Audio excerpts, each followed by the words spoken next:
Hello दोस्तों, एक बार फिर से स्वागत है आप सभी का अतुल्य आरएस ऑनलाइन क्लास में हम बात करेंगे पूर्वी मैदानी प्रदेश की। नेक्स्ट क्या करेंगे बात? पूर्वी मैदानी प्रदेश। पूर्वी मैदानी प्रदेश। तो पूर्वी मैदानी प्रदेश के संदर्भ में सबसे पहले हम इसकी उत्पत्ति की बात करेंगे। तो उत्पत्ति में देखिएगा दोस्तों,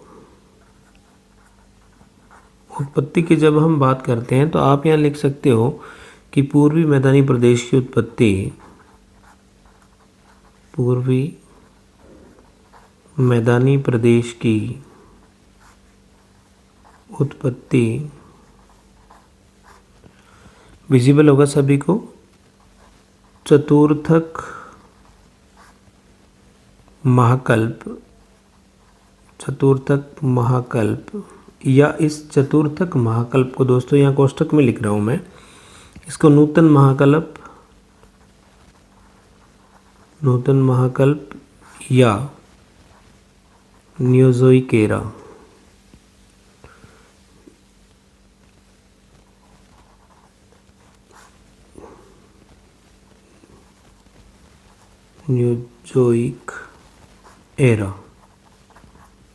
कह दिया जाता है।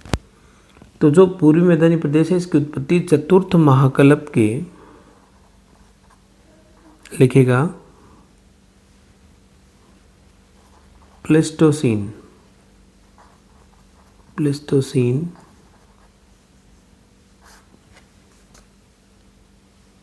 दिख रहा होगा, प्लेस्टोसीन काल में गंगा और यमुना द्वारा लाई गई मृदा, या आप लिख सकते हो जलोढ़ मृदा, लाई गई जलोढ़ मृदा के जमाव से हुआ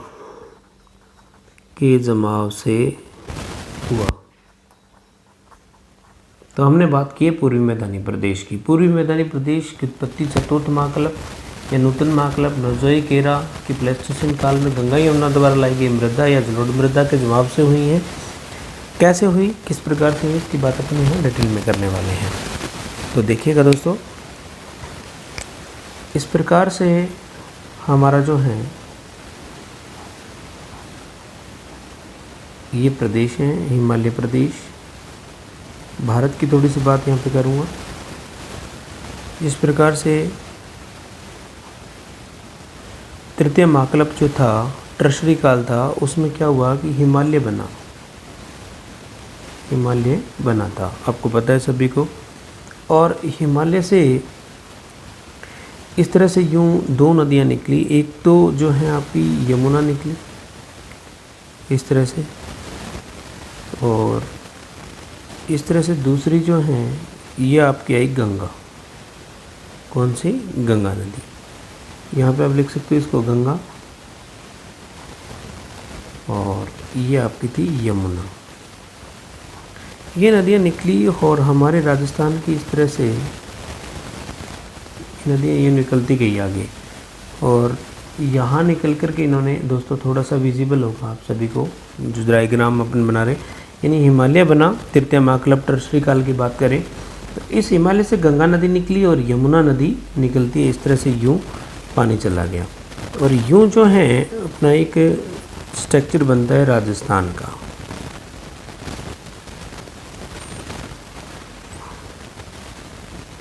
ये देखिएगा दोस्तों, थोड़ा सा आपको दिखाई दे रहा होगा, यूँ इस तरह से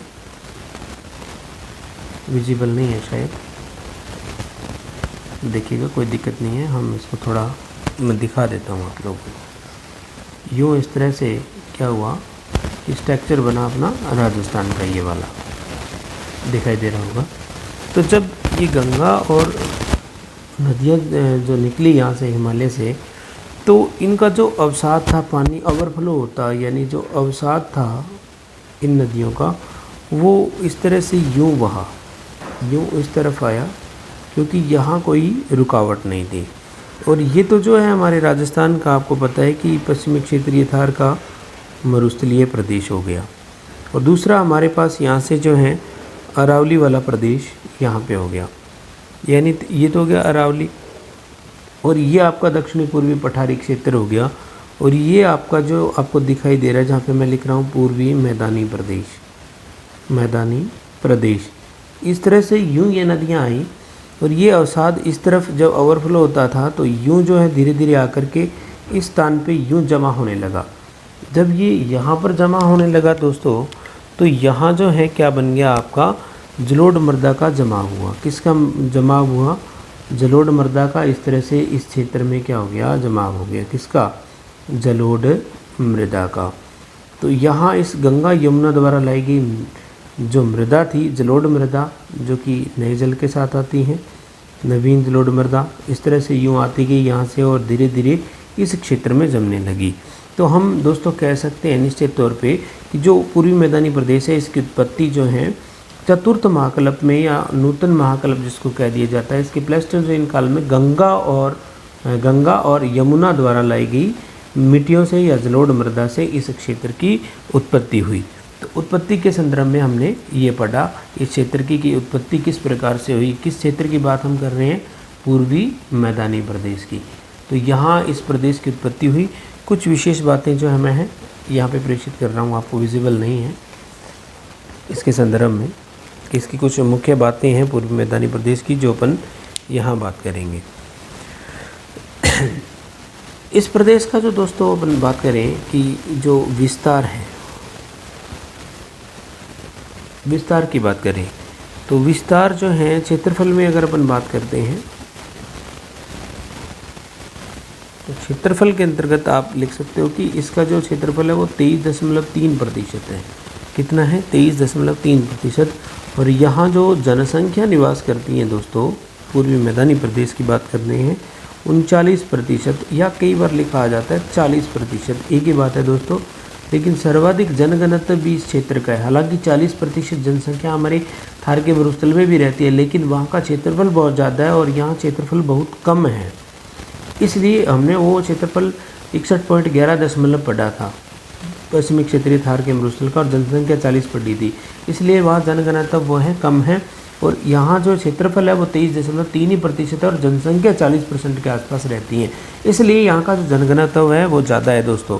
और इस क्षेत्र के अंतर्गत अगर हम जिलों की बात करें तो 10 जिले आते हैं पूर्वी मैदानी प्रदेश के अंतर्गत। कुछ विशेषताएं मैं यहाँ और प्रेषित करना चाहूँगा। इस क्षेत्र की विशेषताएं यहाँ लिख देता हूँ दोस्तों, आप नोट डाउन अपनी कॉपी में करते जाइएगा, साथ साथ आपको समझ आ रहा होगा, पूरी आशा मैं कर रहा हूँ दोस्तों। विशेषता में लिखिएगा जलोढ़ मृदा। कौन सा क्षेत्र है ये? जलोढ़ मृदा का। तो ये क्षेत्र जलोढ़ मृदा का है। दूसरी जो विशेषता इस जलोढ़ मृदा को एल्फी सोल कह देते हैं। क्या कह देते हैं दोस्तों? एल्फी सोल के नाम से भी इस मृदा को जाना जाता है। और ये जो प्रदेश है सर्वाधिक उपजाऊ है। दूसरी विशेषता क्या? सर्वाधिक उपजाऊ प्रदेश है। नेक्स्ट अपन बात करना चाहें तो सर्वाधिक कृषि संभावना वाला प्रदेश, सर्वाधिक कृषि संभावना वाला प्रदेश। फिर अगली विशेषता की अगर अपन बात करना चाहिए यहाँ पे तो ये सर्वाधिक जनघनत्व वाला, क्या है? सर्वाधिक जनघनत्व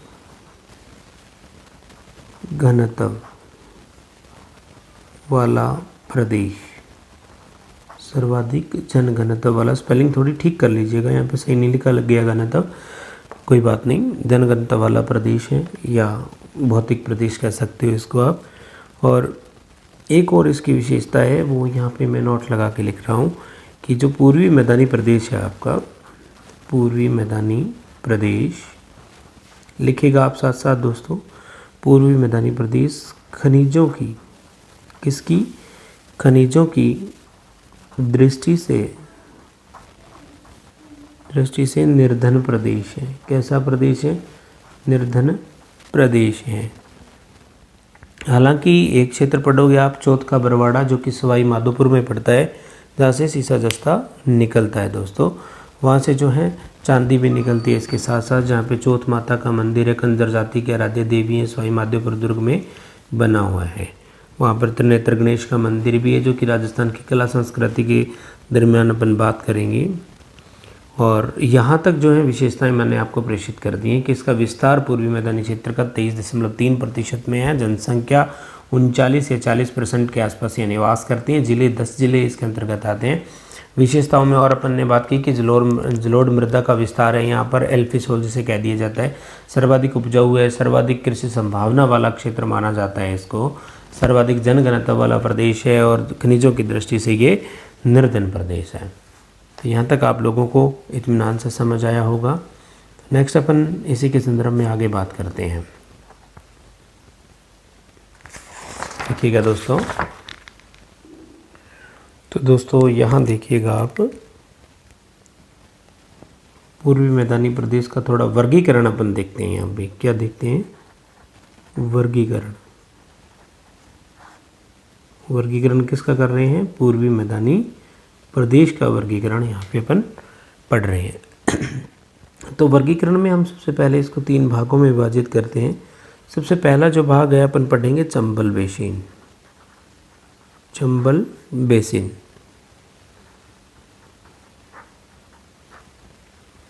एक इसका जो भाग है चंबल बेसिन कहलाता है। और चंबल जो बेसिन है इसमें धौलपुर करौली वाला क्षेत्र आता है। कौन सा? धौलपुर करौली वाला मुख्यतः आता है, हालांकि और क्षेत्र भी हैं। या अपन बात करें सवाई माधोपुर की, सवाई माधोपुर, तो सवाई माधोपुर भी इसके अंतर्गत आता है। चंबल बेसिन की बात करेंगे।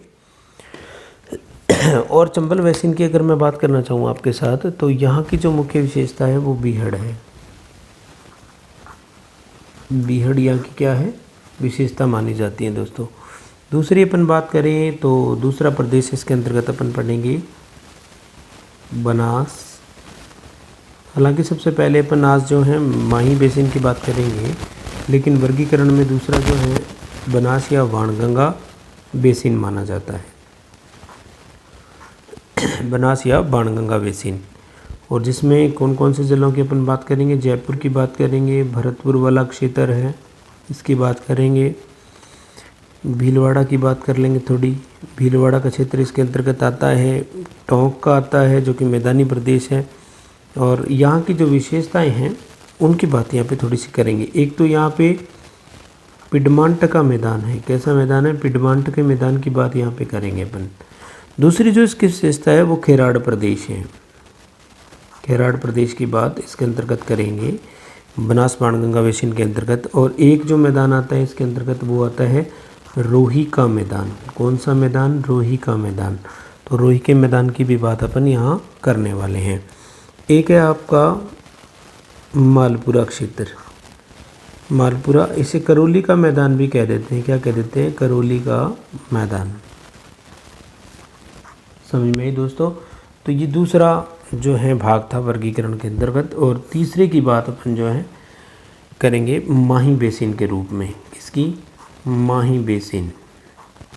तो ये जो आपका माही बेसिन है इसकी यहाँ बात करने वाले हैं। माही बेसिन में आपको क्या कौन कौन से जिलों की बात करनी है? माही बेसिन में अपन मुख्य रूप से 3 जिलों की बात करेंगे दोस्तों। एक तो प्रतापगढ़ की बात करेंगे, दूसरे ज़िले में अपन बांसवाड़ा की बात करेंगे यहाँ पर, और तीसरी जो है डूंगरपुर की बात करेंगे। मेवल के बारे में मैंने बताया था आपको। डूंगरपुर और बांसवाड़ा के मध्य का भूभाग मेवल कहलाता है। और यहीं पर जो है इसकी प्रदेश की विशेषताओं की बात करेंगे अपन। एक तो है छप्पन का मैदान। छप्पन का मैदान, इसकी बात यहाँ करने वाले हैं अपन। दूसरा है कांठल का मैदान। कांठल का मैदान विशेषताओं में पढ़ रहे हैं माही बेसिन के। और एक प्रदेश की बात करेंगे जिसको अपन वागड़ प्रदेश कह देते हैं। तो वागड़ प्रदेश की विशेषता यहीं पे रहेगी माही बेसिन के अंतर्गत। तो वर्गीकरण में अपन ने पूर्वी मैदानी प्रदेश के वर्गीकरण को 3 भागों में बांटा। सबसे पहले अपन ने चंबल बेसिन के रूप में इसको बांटा है, जिसमें धौलपुर, करौली और सवाई माधोपुर की बात अपन करने वाले हैं, जहाँ की मुख्य रूप से नालिका बर्दन होता है, बीहड़ क्षेत्र है, इस्तेला करती है उसके बारे में अपन यहाँ पे डिटेल से बात करेंगे। दूसरा जो क्षेत्र है वो बनास बाणगंगा बेसिन है, जिसमें जयपुर, भीलवाड़ा और टोंक, भरतपुर वाला क्षेत्र आता है। और यहाँ पर पिडमांट का मैदान है, खिराड़ प्रदेश है, रोही का मैदान है, मालपुरा या करौली के मैदान की बात करेंगे इसके अंतर्गत। कौन सा? बनास बाणगंगा बेसिन के अंतर्गत। तीसरी अपन बात करेंगे माही बेसिन की। तो माही बेसिन में अपन ने 3 जिलों की बात की है, प्रतापगढ़, बांसवाड़ा और डूंगरपुर की बात यहाँ अपने करनी है। और यहाँ की जो मुख्य विशेषताएं हैं मैंने आपको प्रेषित की कि 56 का मैदान है, कांठल का मैदान है, वागड़ प्रदेश है, इसकी बात जो है यहाँ अपन करने वाले हैं। तो यहाँ तक किसी को कोई किसी प्रकार की दिक्कत नहीं होगी मेरे हिसाब से। नेक्स्ट अपन इसी प्रकार से बात करेंगे एक डायग्राम के माध्यम से अपने छोटा सबसे प्रदेश है वो इस क्लास के दौरान कर लेते हैं दोस्तों। सबसे पहले इस प्रदेश की बात कर लेते हैं, किसकी? माही बेसिन की। तो देखिएगा माही बेसिन के बारे में। सबसे पहले बात कर रहे हैं अपन माही बेसिन की। माही बेसिन वाला जो प्रदेश है इसकी बात अपन कर लेते हैं। यूँ आप देखिएगा दोस्तों, हमारे दक्षिणी राजस्थान की थोड़ी सी आकृति की बात अपन करते हैं। तो इस तरह से यूँ हमारा दक्षिणी राजस्थान यहाँ इस तरह से बनता है। और इस तरह से माही नदी जो है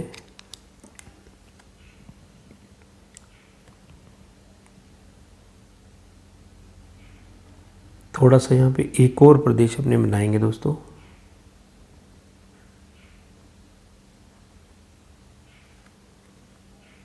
ये आपका इधर वाला क्षेत्र और ये यहाँ से प्रतापगढ़ वाला क्षेत्र।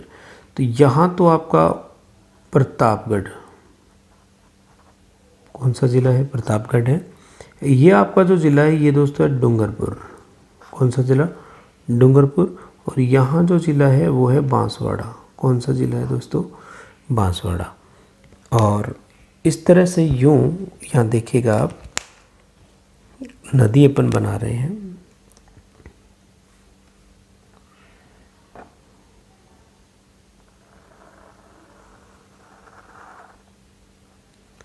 यूँ जो है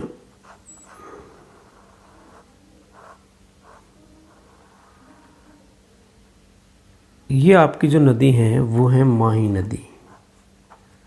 कौन सी नदी है? माही नदी। तो ये आपकी माही नदी। और माही नदी के यहाँ देखिएगा बांसवाड़ा आपको दिखाई दे रहा है, प्रतापगढ़ जिले का क्षेत्र है और डूंगरपुर का है। अब डूंगरपुर और जो सबसे पहले अपने बात करेंगे दोस्तों 56 के मैदान की। किसकी बात करेंगे? 56 के मैदान की। तो यहाँ प्रतापगढ़ और बांसवाड़ा के मध्य आप देखिएगा यूँ इस तरह से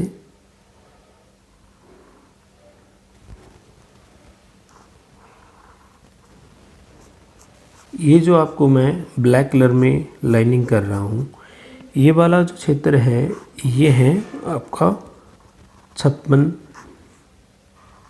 का मैदान। क्या है दोस्तों? 56 का मैदान। तो 56 का मैदान कहाँ अवस्थित है? प्रतापगढ़ और बांसवाड़ा के मध्य 56 नदी नालों का जो समूह है या 56 गांवों का समूह है, इसे क्या कह दिया जाता है? 56 का मैदान कह दिया जाता है। और इस 56 के पास ही आपको मैं बताऊंगा कि इस तरह से जो माही नदी के किनारे किनारे ये प्रतापगढ़ वाला क्षेत्र आपको दिखाई दे रहा है।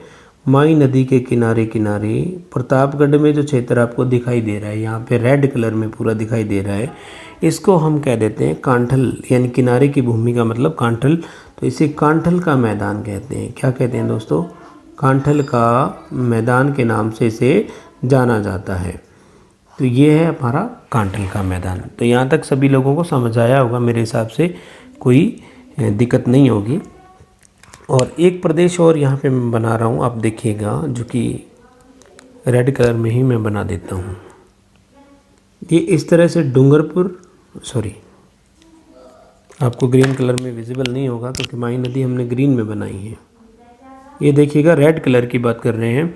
तो ये जो डूंगरपुर वाला क्षेत्र है और कुछ क्षेत्र यहाँ पे बांसवाड़ा का है, ये आपको दिखाई दे रहा होगा। तो ये जो क्षेत्र है मुख्य रूप से जिसे हम वागड़ प्रदेश कह देते हैं, क्या कहते हैं दोस्तों? बागड़ प्रदेश। बागड़ प्रदेश के नाम से जाना जाता है। तो ये वागड़ प्रदेश है हमारा। तो बागड़ प्रदेश की क्या विशेषता रहेगी कि डूंगरपुर और बांसवाड़ा में स्थित माही नदी द्वारा जो निर्मित विखंडित पहाड़ी क्षेत्र है, ये वाला जो विखंडित पहाड़ी क्षेत्र है, ये क्या कहलाता है? बागड़ प्रदेश के नाम से जाना जाता है। तो सबसे पहले अपन ने बात की कि 56 के मैदान की। तो प्रतापगढ़ बांसवाड़ा में जो माही नदी के किनारे वाला क्षेत्र है, ये वाला आपको दिखाई दे रहा है जो ब्लैक कलर में है, दिखाई दे रहा होगा दोस्तों। प्रतापगढ़ बांसवाड़ा में माही नदी के किनारे स्थित 56 जो नदी नाले हैं या गांवों का समूह है, इसे मुख्य रूप से क्या कह दिया जाता है? 56 के मैदान के नाम से जाना जाता है। इसी तरह से ये कांठल के मैदान की बात की जो रेड कलर में आपको दिखाई दे रहा है। प्रतापगढ़ में स्थित माही नदी का तटवर्ती क्षेत्र, कैसा? तटवर्ती या किनारे का मैदान कांठल कहलाता है। इसी तरह से वागड़ प्रदेश की बात की अपन ने कि डूंगरपुर और बांसवाड़ा में स्थित माही नदी द्वारा निर्मित विखंडित पहाड़ी क्षेत्र क्या कहलाता है? ये कहलाता है आपका वागड़ प्रदेश दोस्तों। तो ये अपना वागड़ प्रदेश। और उपरोक्त को संपूर्ण रूप से इस क्षेत्र को अगर बात करें, इस पूरे क्षेत्र की बात करते हैं, तो इसको जो है प्राचीन काल में पुष्प प्रदेश कहा जाता था। क्या कहा जाता था दोस्तों? इस पूरे को पुष्प प्रदेश के नाम से जाना जाता है, पुष्प प्रदेश। क्योंकि यहाँ जो है एक महुए के वृक्ष से, पुष्पों से, जो महुआ वृक्ष होता है उससे एक शराब बनाई जाती थी जिसे मोकड़ी कह दिया जाता है, और आदिवासी उसे खूब शौक से पीते थे। यहाँ इस प्रकार की शराब का निर्माण किया जाता था। अब जो है थोड़ा सा मैं डिटेल यहाँ पे लिख देता हूँ कि किस प्रकार से आपको लिखना है।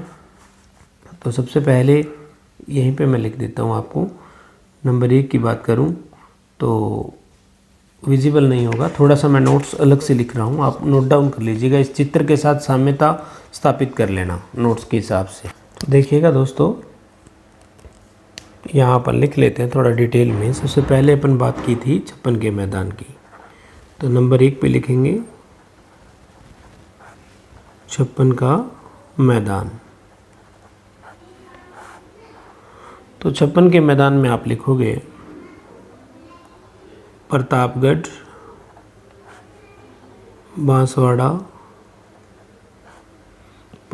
बांसवाड़ा में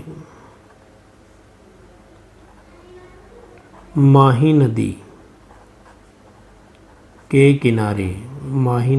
किनारे दिखाई दे रहा होगा। प्रतापगढ़ बांसवाड़ा में माही नदी के किनारे स्थित 56 गांवों या नदी नालों का समूह है। क्या कहलाता है दोस्तों? 56 का मैदान के नाम से इसे जाना जाता है। नेक्स्ट अपन दूसरी बात की अपन ने कांठल के मैदान की।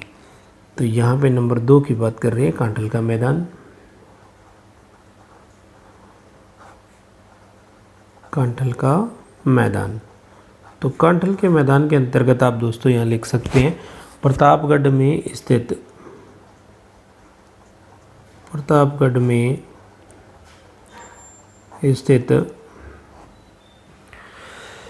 माही नदी, प्रतापगढ़ में स्थित माही नदी का तटवर्ती मैदान क्या कहलाता है दोस्तों? कांठल का मैदान कहलाता है। नेक्स्ट यहाँ पे आपने बात की थी वागड़ प्रदेश की। तो वागड़ प्रदेश को देखिएगा दोस्तों, तीसरा हमारा क्या था? वागड़ प्रदेश। तो वागड़ प्रदेश के अंतर्गत आप यहाँ पे लिख सकते हो डूंगरपुर बांसवाड़ा में स्थित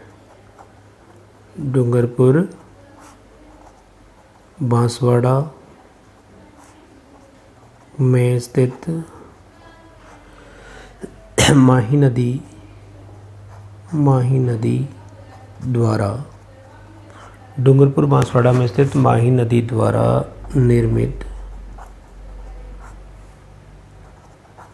विखंडित पहाड़ी क्षेत्र, विखंडित पहाड़ी क्षेत्र क्या कहलाता है? वागड़ प्रदेश के नाम से जाना जाता है दोस्तों। तो यहाँ तक आपको कोई दिक्कत मेरे हिसाब से नहीं हुई होगी। चौथी अपन ने बात की थी, एक छप्पन के बाद की, छप्पन का मैदान, कांठल का मैदान, वागड़ प्रदेश। चौथा आप इसको लिख सकते हो कि नोट लगा के यहाँ पे लिख रहा हूँ दोस्तों, देखिएगा, उपरोक्त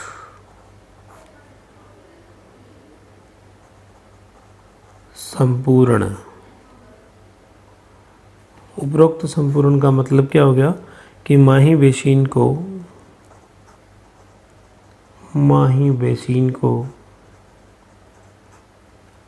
प्राचीन काल में, कौन से काल में दोस्तों? पुराने समय में, प्राचीन काल में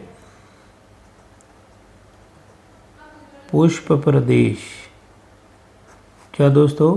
पुष्प प्रदेश कहा जाता था। क्या कहा जाता था? पुष्प प्रदेश कहा जाता था। तो ये चारों बातें आप तक, तो हमने यहाँ तक माही बेसिन तक पढ़ लिया है। कल जो है बनास बाणगंगा बेसिन की बात अपन करेंगे, चंबल बेसिन की बात करेंगे आगे वाली क्लास में दोस्तों। तो यहाँ तक मेरे हिसाब से सभी को किसी प्रकार की कोई दिक्कत नहीं हुई होगी। तो हमने पूर्वी मैदानी प्रदेश की उत्पत्ति पढ़ी सबसे पहले आज जो है, और उत्पत्ति के दरम्यान हमने पढ़ा था कि तृतीय महाकल्प में टर्शरी काल में हिमालय बना और हिमालय से गंगा और यमुना दो नदियाँ निकली थी, और उन नदियों के अवसाद के रूप में कुछ जलोढ़ मृदा हमारे पूर्वी राजस्थान में आकर के जो है अवस्थित हो गई, और वहाँ जो है पूर्वी मैदानी प्रदेश का निर्माण गंगा और यमुना द्वारा लाई गई जलोढ़ मृदा के अवसाद से हुआ। और इसका जो क्षेत्रफल है 23.3 के आसपास, और 39% के आसपास यहाँ जनसंख्या रहती है। 10 जिले इसके अंतर्गत आते हैं। विशेषताओं में मैंने आपको बताया कि ये जलोढ़ मृदा का क्षेत्र है, जिसे हेल्फी सोल कह दिया जाता है। सर्वाधिक उपजाऊ प्रदेश है, सर्वाधिक कृषि संभावना वाला प्रदेश है, सर्वाधिक जनघनत्व वाला प्रदेश है। खनिजों की दृष्टि से ये जो है निर्धन प्रदेश है। फिर हमने इसके वर्गीकरण की बात की थी, और वर्गीकरण में हमने इसको 3 भागों में बांटा था। पहला था चंबल बेसिन, जिसमें धौलपुर, करौली और सवाई माधोपुर की बात करेंगे। बनास बाणगंगा बेसिन दूसरा था, जिसमें जयपुर, भरतपुर, भीलवाड़ा और टोंक की बात अपन करने वाले हैं दोस्तों। जैसे पिडमांट का मैदान है, किराड़ का मैदान है, रोही का मैदान है, या मालपुरा का क्षेत्र है, उसकी बात करेंगे। और एक बात अपन क्लियर कर चुके हैं तीसरे भाग की, जिसे माही बेसिन कहा था, जिसमें 3 जिले प्रतापगढ़, बांसवाड़ा, डूंगरपुर की बात अपने को करनी थी। और यहाँ जो है माही नदी है, और माही नदी इन तीनों जिलों में बहती हैं, कुछ विशेष प्रकार की संरचना का निर्माण करती है, जिन्हें छप्पन का मैदान कह दिया जाता है। यानी प्रतापगढ़, बांसवाड़ा में माही नदी के किनारे स्थित जो 56 गाँवों या नदी नालों का जो समूह है, उसे छप्पन का मैदान कह दिया जाता है। कांठल के मैदान की बात की कि प्रतापगढ़ में स्थित माही नदी के तटवर्ती मैदान है या किनारे की भूमि है, उसे कांठल का मैदान कह दिया जाता है। वागड़ प्रदेश में अपन ने पढ़ा था कि डूंगरपुर, बांसवाड़ा में स्थित माही नदी के द्वारा निर्मित जो विखंडित क्षेत्र है, उसे क्या कह दिया जाता है? वागड़ प्रदेश। और इस सारे को ओवरऑल को जो संपूर्ण रूप से है माही बेसिन को पुष्प प्रदेश के नाम से प्राचीन काल में जाना जाता था। तो यहाँ तक आप दोस्तों समझ पाए होंगे। मेरे हिसाब से आप लोगों को अच्छा लग रहा होगा, कमेंट करके ज़रूर बताइएगा। अतुल्य आर्यस ऑनलाइन क्लासेस से यूं ही जुड़े रहें। आप सभी को मेरी ओर से बहुत बहुत साधुवाद। आप सभी सफल हों, ऐसी कामना ईश्वर से हम करते हैं। आपने हम पे विश्वास किया, इसलिए हम आपके आभारी हैं। तो जय हिंद, जय भारत।